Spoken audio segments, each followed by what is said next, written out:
Hey guys, ibyo kunigiriza muri ivere ntabwo nabivamo. Ngukubitamo ubu nambaye ingofero y'umuhungu wanjye, furare ebyiri zidasa, hatari muri make. Hagati aho ngiye kuzana abana, tigiye bataha rimwe na rimwe kurya saa sita mu rugo. Reka mbere ku kuntu hanze hameze, shaho n'umunsi hameze neza. Izuba ryasohotse, hasi harasa umweru. Aba n'abana bari kujya kwiga. Oh wow, rero ukuntu hasa neza. Haba hasa neza iyo hari izuba. So beautiful. Aba abanyeshuri.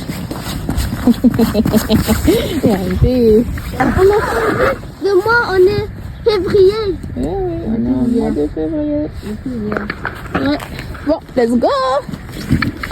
What's up guys, welcome and welcome back kuri Beautifully Mami Rwanda. Uyu munsi rero ngiye kugendana namwe mbere ku kuntu bigenda iyo ngomba kujya kuzana abana ku ishuri saa sita. Basigaye bataha rimwe na rimwe saa sita kurya, ariko bisaba ko njya kubazana. So mwumvuye kubazana, so yeah, here I am. Oh my god, I'm so happy. Tubabwire iyo mfashe nuza ngatangira recording. I feel so happy, I feel a joy udashobora kumva. Nicyo cyerekana yuko I'm made for this.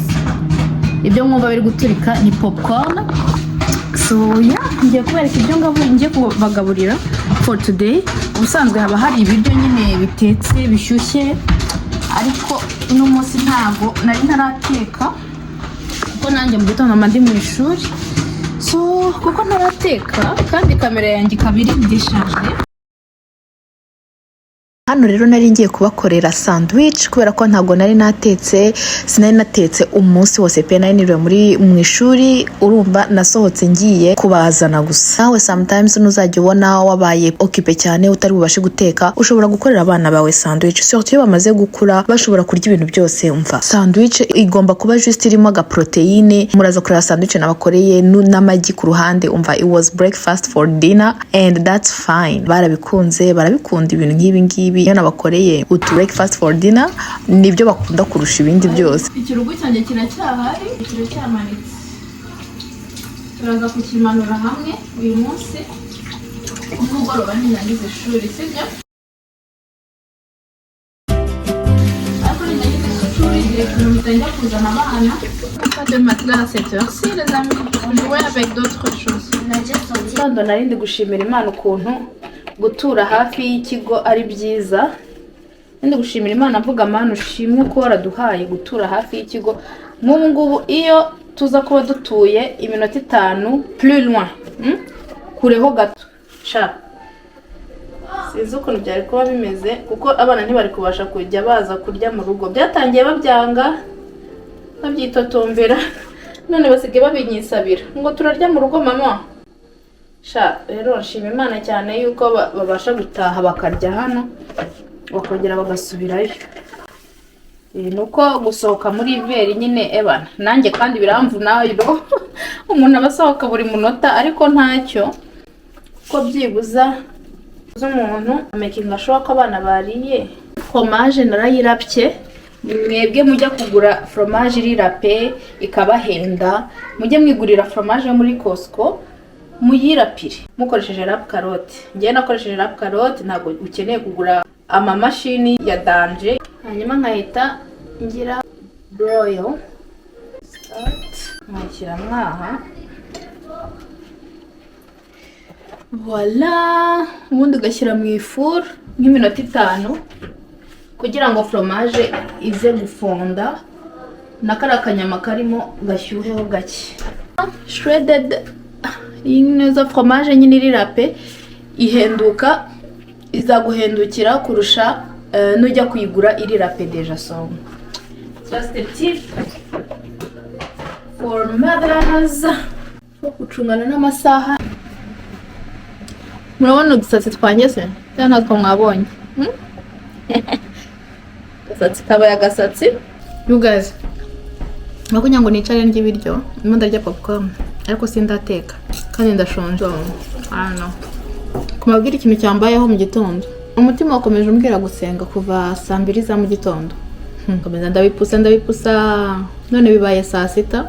mbere yuko njya kuzana abana nka 4:40 na 55 nibwo navuze ngo okay reka mfukame nsenga. Ikintu cyandangazaga cyari iki, nari ndimo ndareba ibintu biri suppose kumpunga amafaranga ukuntu turutisha Imana ibintu dufite ku isi, kandi yandi nza kuba nabanje ngasenga mbere yo gutangira ibintu byari byose sinari gupfusha umwanya wanjye ubusa.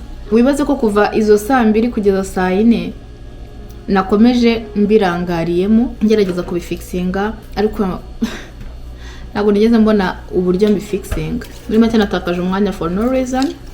Ndangije nsenga iminota 5 gusa Imana ni inyembabazi, numvise iruhuye umutima wanjye na nyuma yo gusenga muri iyo minota 5.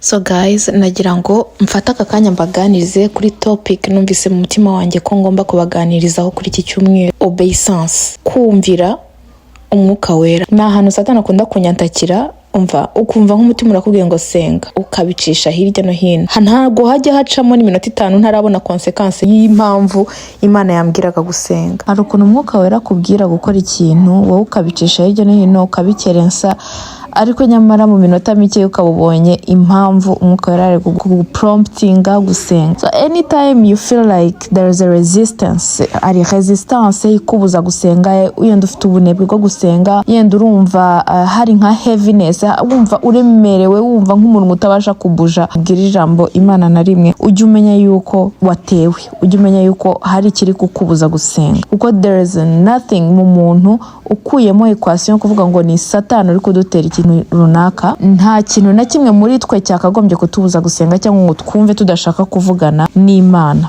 So anytime you feel some type of resistance mu gusenga, jya uhita ucyaha, uvuga ati mu izina rya Yesu, wiforce, wikurure, wiforce nk'umuntu. No musi nigeze kumva Hortense Mazimpaka ari kwigisha, donc Pasteur Hortense ari kwigisha avuga ngo ni nk'umusirikare wumvise ko akwiye gufata ordre y'umukuriye, ntago uburana, ntago discuta, uhita executa immediatement icyo wumvise, waba unaniwe, waba umeze ute, waba uhagaze ko ubundi umusirikare uri ku rugamba iyo umukuriye amubwiye ikintu agomba kuhita ashyira en action. Rero natwe niko tugomba kubifata.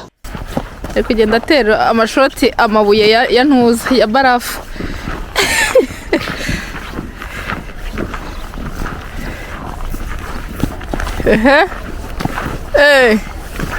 Captain Aziel, Capitaine Aziel. arimo aratera ishoti barafu ngo ari gukina umupira. Oui, c'est bientôt l'été. Oh my god. Twese no munsi twavuze ete kubera twabonye izuba ryasohotse. You guys, ni challenge kuba muri frigo. La petite montagne. Ouais. Allez sur la petite montagne là-bas, il y a une petite montagne. Déjà, t'as pas de bouche en nous. Incroyable. Je pense que peut-être la prochaine fois je vous donnerai les lunettes, hein, t'avais raison.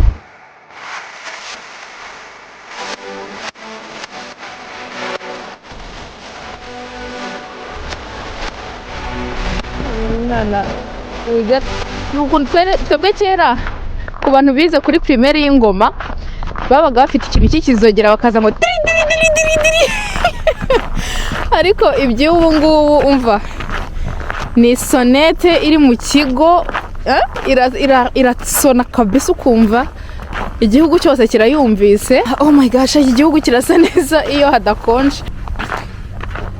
Reba ukuntu hasa neza. Thank you for the moments, thank you for the time, for the love you commentaire ansaba Noheli, nambwira uzanyandikire kuri Instagram cyangwa kuri TikTok muri message, ariko ntago yigeza anyandikira.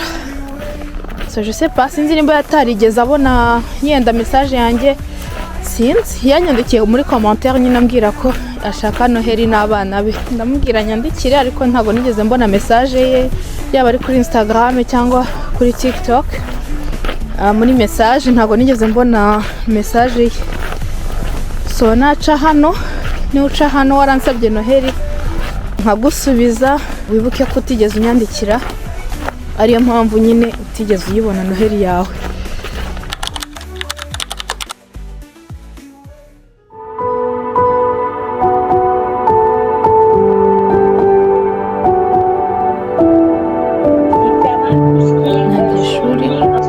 passer dans la rang et on Njyewe ndi hano, aba ni abandi banyeshuri. Alors c'est un petit peu ce qu'on a So nuza muri Canada ugashaka kwiga a distance nuko nguko biba bimeze. Umwarimu nyine aba ari connecté. Murabona kamera yanjye. Reka nkurikire.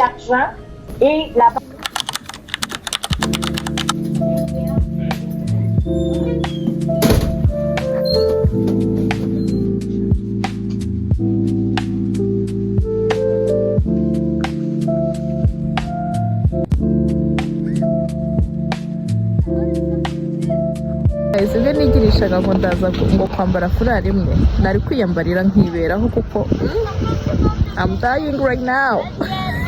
Ndi kubarebera mu mwenge. Intoki zirakonje.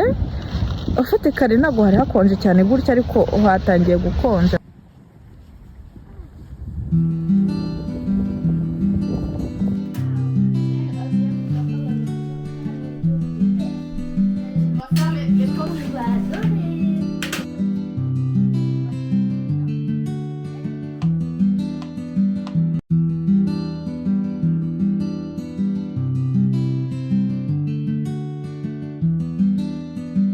Kamanze mfata umwanya nshimira abantu bakiri kureba video zanjye kugeza aka kanya. Thank you so much kwa mukiri kureba video yanjye. Mukaba mugejeje mu minota 10 n'ingahe ba bantu bageza muri iyi minota baba ari abantu bawe pe. Rero merci beaucoup. Ahangaha rero twari tuvuye ku ishuri ndavuga reka nteke nandi mo ndakora ka recette kihuta ufata ibirayi ukabikata kata gutya ndimo mbikata ama cube atari matoya cyane kandi atari manini cyane aringaniye, hanyuma ugashyiramo amavuta. Muraza kwibona mu kanya nimbikora, ugashyiramo amavuta, ugashyiramo ibirungo ibyo ari byo byose ufite. Ishobora kuba ari paprika, ngiye paprika sinyitekesha cyane kuko mfite abana bato batarya ibintu by'urusenda, ariko ufite nka paprika, ufite nka poivre noir, ibirungo ibyo ari byo byose by'amafu waba ufite wabishyiramo, cyangwa se ibiri sèche, ibirungo biri sèche nabyo wabishyiramo. Washyiramo ikintu cyari cyo cyose ushaka, hanyuma ukavanga. Wamara kuva ni nkuko marina inyama niko marina nibi birayi, uko ushyira ibirungo mu nyama zawe ugiye kuziteka niko ushyira n'ibirungo muri ibi birayi, uretse ko udashyiramo ibirungo bibisi nk'imboga mbisi n'iki urumva byashirira. Muraza kureba ukuntu ndi bubikora, ariko ino recette iroroshye irihuta kuba mama muri nahangaha muri Canada. Umva iyi recipe iroroshye cyane, n'umuntu uri mu Rwanda nawe yayikora ufite ifuru, ariko bisaba kuba ufite ifuru. Hanyuma ugashyira kuri 425 ukajya verify every 15 minutes. Guys, ibintu byo kwiryagagura ngo style not doing that not in the winter. Cyakoze umuntu yashyiraho agafurari ka ndanagura ikra, umuntu yashyiraho agafurari kamwe byibuza. I feel better. Ubu nsize abana mu rugo bamaze gufata agakorasiyo, maze guteka n'iki nabiberetse muri vlog. Ubu ngubu ngiye gushaka naburaga tuna kuri gushyira mu biryo muri recette ndimo ndakora. Umva uyu munsi noneho je galère ntekereza ibyo ndi gutekera aba bantu, ariko mutari kumbona. Ubu ngubu ndi kubitekereza, ise mvuga ngiye kujya ngiye kujya nkora liste y'ibiryo nzajya nkora mu cyumweru, kugira ngo umunsi nugera n'abandimo ndagalera nibaza ibyo nkora. Ndahagiye kubera kwihuta, at least dimanche nkajya nandika ibyo ndi butekera aba abantu banjye. Umunsi ukajya ugera nzi neza ibyo bari burye, ntari bujye kudekuza nyuma y'ishuri ndi gustressa n'iki. So guys, ntabwo nikorera video yanjye.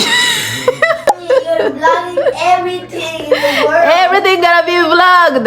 Is that the vlog over the house? The whole house. Ibi ni bya birayi naberetse, hanyuma salade iriho inyanya, iriho amagi. Iyi ni thon irimo urusenda, niyo mpamvu mubona itukura.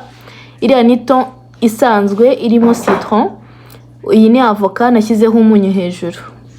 Bira biri munsi bimeze nk'umuceri babyita couscous. So this is a very healthy meal actually. Kandi ntabwo byantwaye igihe kinini cyane kubitegura, nuko icyantwaye igihe nuko nagiye gushaka thon.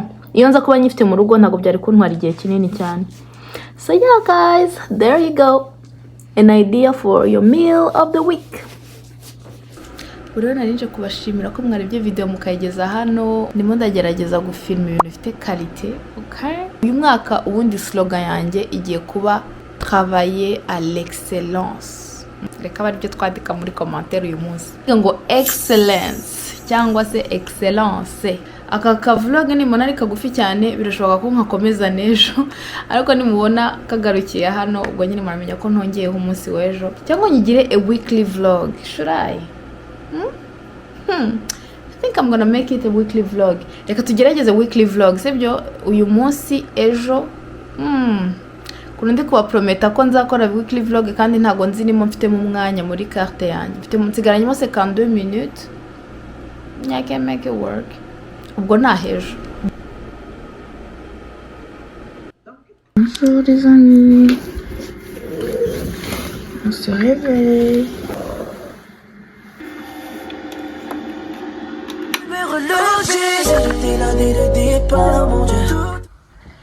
Good morning, my little kids. Good morning, good morning. You're smiling like a little chicken. Allez, on se réveille, chérie. Bonjour, mon petit poussin. C'est vrai? Viens, on va prier, on va te sentir mieux, ok? Allumez la lumière.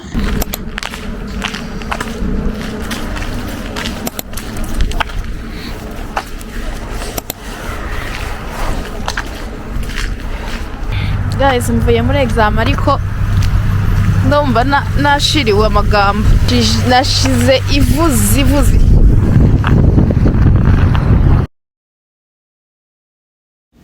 Ahangaha rero nari mvuye muri ya examen nababwiraga ko nari ndimo nigira, umva yari yankubisi ya exam. Yari yanshishijemo inshyi, umva natashye nzi ko nayitsinzwe. Exam yanshishemo urushingo pya. It humbled me. Ariko kubw'igitangaza cy'Imana nayitsinze. Numvise numiwe. Uyu munsi nsohoka sina vloginze juste kiragiye nsohoka muri examen. But yeah, I just got home and the kids are here. Barandeba ndimo gukora video. Hello, Arctos. That's in my face. Ngiye kuita nteka because there's potatoes here. I'm gonna cook potatoes. Ngiye kuita mbatekera utuntu twihuta. I think ngiye gukora imboga, ariko I'm wondering ibyo ndi bakorera en vrai. Ndetse kwibaza. So yeah, for now ngiye guteka ibirayi ndabagarukira. Ndangiza guteka. Cyangwa tuzongera tubona neza. Sibyo ndabona uyu mugoroba rwose ndumva nta magambo mfite. Examen yanshishije minshi.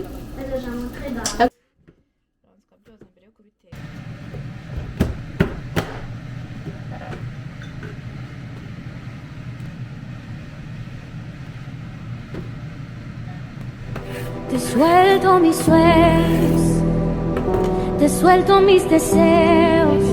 Mosomo n'ifi harimo doko hano muri izi lentille nashyizemo ifi, hano nitwa turayi, harimo umuceri. Ariko ibintu byose bifite sante, abana bararya bakumva bamerewe neza. Oh, look at this! Oh my god, I feel pretty. Naryamye neza. Oh my god, uzi ko umuntu ameze neza mwe imbere no hanze bigaragara, like bra. Uyu munsi rwose ndumva nezerewe, ndashima umwami Imana. Shima Imana ko nabashije kubyuka ngasenga. Umunsi umeze neza muri make. Naryamye kare. You guys, kuryama kare is the key. Kuryama kare ni byiza, bituma ubasha kubyuka kare ugasenga ugatangira neza umunsi, you know. But today it feels good to have a beautiful day. So yeah, ubu ngiye rero muri irakazuba. Même le soleil là. Kazuba gasohora ubwiza bw'umuntu da. Ejo niho nakoze ya examen. nibyo nababwiraga nijoro ngeze mu rugo. Like bra umuntu gukoropa hano huko kubera planche yacu ari umweru yandura vuba. Is it me or is it the beauty? Huh? Is it me or the beauty? Akazuba, lumière, like what? Saint-Esprit, repousse les limites de ma foi. Apprends-moi à marcher sur l'eau, peu importe où tu m'appelles.